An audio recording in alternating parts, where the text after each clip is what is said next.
In 2019, we began to build our dream. But the journey started long before you were invited to watch. We walked a path that spanned nearly 2 decades. There were times of joy, pain, and everything in between.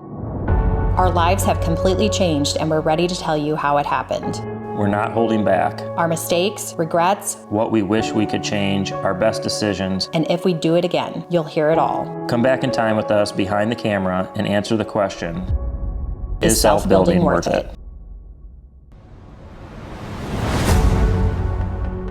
All right, guys, welcome back to Mr. Post Frame. Is self-building worth it? Today's video is going to be on concrete slab preparation. So we're going to be backfilling.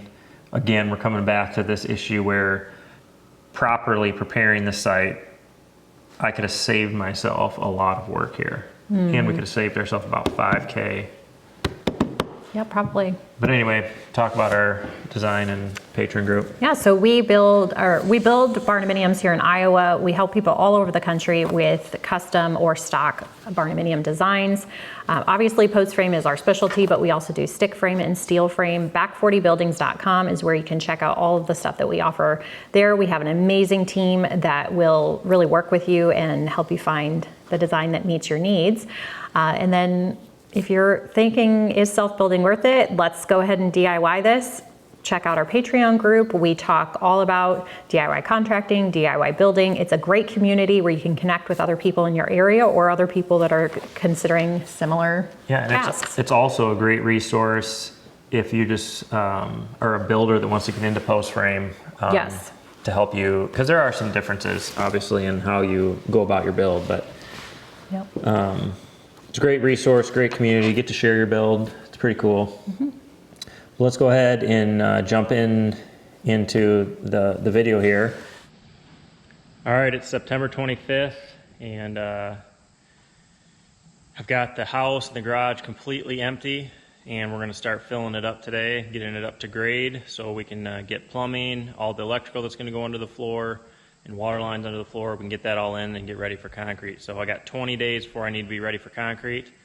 I know that seems like a lot, but when you're by yourself, I got a lot of work to do to get to that point. So I want to get it done so whenever they're ready, they can get in here. So we're just going to basically be moving rock around today. I'm going to put some aluminum fascia around the outside edge, so it'll go down kind of as a varmint barrier. But it's looking pretty good in here. And I completed the garage framing, so the roofs are on. I don't have the side steel on, but we were coming up on the fall, so I wanted to make sure that I got concrete in. So I kind of diverted to getting all of the under slab prep done. So as I said in earlier videos, I didn't have somebody come in and grade this out. So you can see in this video where I'm a foot low on the back part of the house in gravel. So we spent $5K extra in gravel just to bring this up to grade, which created a lot of work. Putting 4 to 6 inches down, compacting it, bringing it in until it was all brought up. So that was a big mistake that just continued to bless me, I guess I should say, up to this point. Yeah, I mean, our strong opinion now, and having done a lot of sites for other people, is that most people will spend about the same amount of money whether you professionally have it prepped or not. Like, you're gonna spend money some way, somehow. So unless you're a professional preparer and you have the heavy equipment to do it, you're gonna end up spending the money.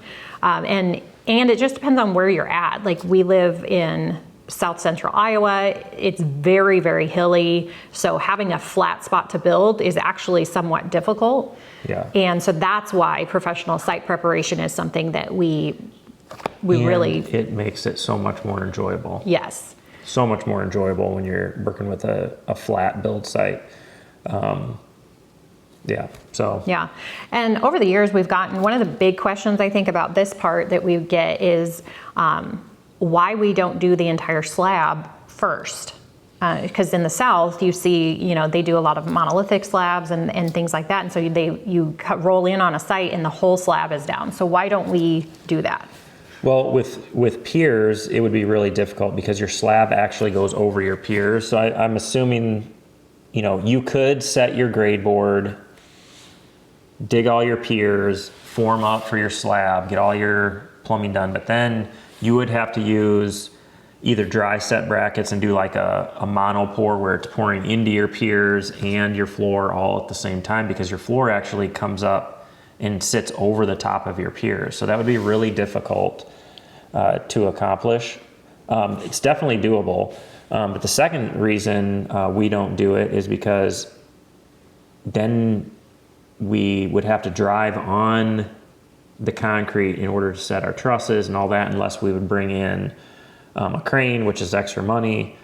And with post frame, it's, if depending on the width of your building, like setting you can set a couple trusses and then you have to put your purlins on to hold it in place. So it's not one of those things where you want to be paying a crane operator a couple $100 an hour to set a couple trusses and then sit around for 30, 40 minutes while you put purlins on. Now you could brace them, but I like to have the access with equipment in and outside of the building to put windows in, to put all my bracing in without having plumbing stubbed out of the concrete in my way of my equipment, to potentially damage that, or to damage, somebody drops their hammer onto the concrete, which is typically is going to be the finished floor. Not that none of those things can't be dealt with, but right.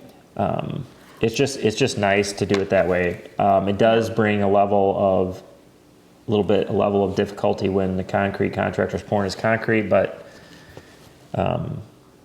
there's a system that you can use to make that go smoothly as well. Right. And we've come across a couple of instances in other areas of the country where they've had a storm blow through and their frame was up, and the storm took the frame and it ripping it up out of the concrete, kind of mangled the concrete. And then that was just a whole, one person in particular, they literally had to scrap their entire project, pull the entire slab out. Sure. And stuff like that. So, this is one of those things where if something like that had happened, it's a lot less to deal with. Yeah. And if this was a shop where you're not going to have plumbing all over the place and stuff like that, it's more feasible to do that. Right. When you have, you'll see, I think the next video is going to be the under slab plumbing. There's a lot of stuff stubbed out of the floor. Mm-hmm. And that's not something you really want to damage because no, it'd be kind of a nightmare to fix it. So when you say bring it up to grade, you bring it up to the level of your piers. Sure, yeah. So the way we build is we pour our piers and the gravel is brought up to flush with the piers, and that's kind of our baseline. So that way when we put our insulation down, it goes right over the top of the piers and seals all that, insulates all that. But yeah, it was a lot of work. One guy's comment was, "It pains me to see you working so hard by yourself." And when I was doing this, I'm sure I was thinking, man, this is a lot of work, but you come up with a system and you get after it.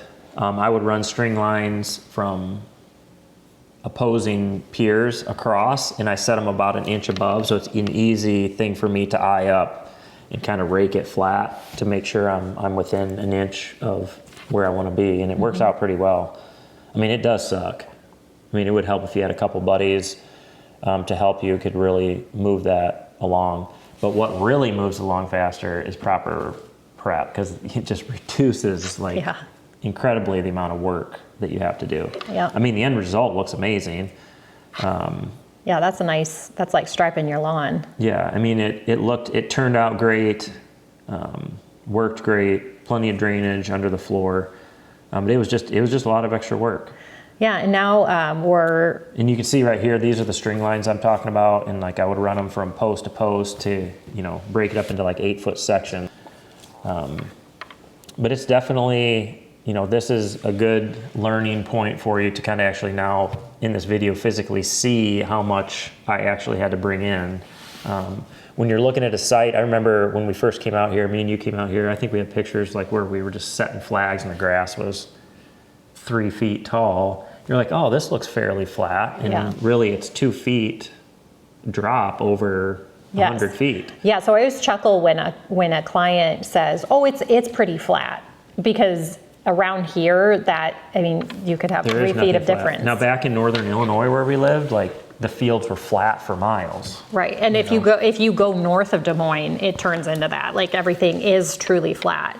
So it's just your geographical areas get to impact things. But I will say you did an excellent job on it, because that slab got poured in late 2019. We're now in 2024, and We went through some incredibly cold winters. yeah, crazy cold winters, and we don't have any major cracking in our concrete at all.